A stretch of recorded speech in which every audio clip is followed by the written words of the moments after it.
It's a video for Jesse. This is a harness that he bought from me via the website. This is a 97 to 01 DC converted harness with added brake light switches. And I'm just gonna share it with you guys real quick. It's a pretty neat little setup. I do them all the time, but I need to share these more often. I just don't ever have time. So he sent me a stator to get floated, so I took care of that.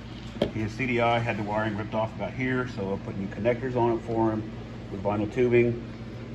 His light switch had the wiring ripped off of it as well. Here it is with all new vinyl tubing on it, wires fixed up, nice and clean, plug and play. He sent me some LED lights that had the wires cut. I put plug and play O2 up connectors on there, so see it plugs right into the harness. This is my key used for testing. And here is his battery that will be up higher in the toolbox right there. Here's his voltage regulator that's supplied by me from Trailtech. I put the connector on it and trim it to length. It will mount in the stock location underneath where the stock would went. And of course there's a CDI, and you know his stator will be there. Okay, so let's test this puppy real quick. So in these harnesses, on the 97 to 01 only, your ignition wires are gonna look a little different. There's gonna be 4 there. And the reason there's 4 is because the 97 to 01 uses 4 wires.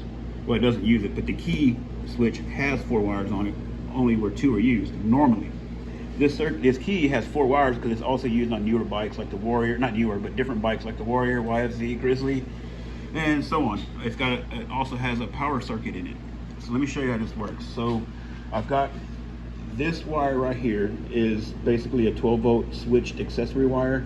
It's hooked up to just a normal indicator now for testing. It can be used for an indicator to somewhere in the plastic letting you know that key is on. Let me show you how this works. So key is off. Light switch is hooked up, no power there, okay? It's like a newer bike. So we're gonna turn the key on, and then you're gonna see the indicator come on. Of course, this doesn't have to be used like this. This can be used for underglow or Trailtech, anything like that. As you see, it comes on with the key. Let's do it here. There you go. See there? Okay, so now we've got power. Right, now we'll run our LEDs with the switch here. Here we go. LEDs on and off. Okay, so now if we have the LEDs on and we turn the key off, everything goes off. See there? Turn everything back on. Perfect. And if you want to turn them off here and leave the key on, you can. No problem. There we go. We'll turn the key off and peel the rest of the harness. And that's all there is to it. So again, he's only going to have on and off. He's not going to have high and low because they're LEDs. But in the event he wants to go back to a factory headlight, it's no problem.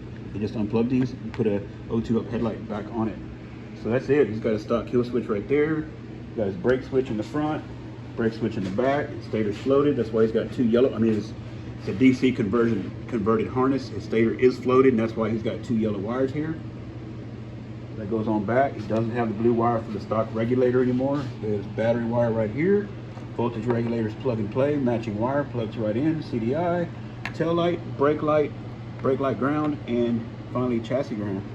So that's it, guys. If you're interested in this setup, again, you're gonna get the battery, voltage regulator with it, and the harness. You won't get a light switch, you won't get the lights, you won't get the key, you just get that.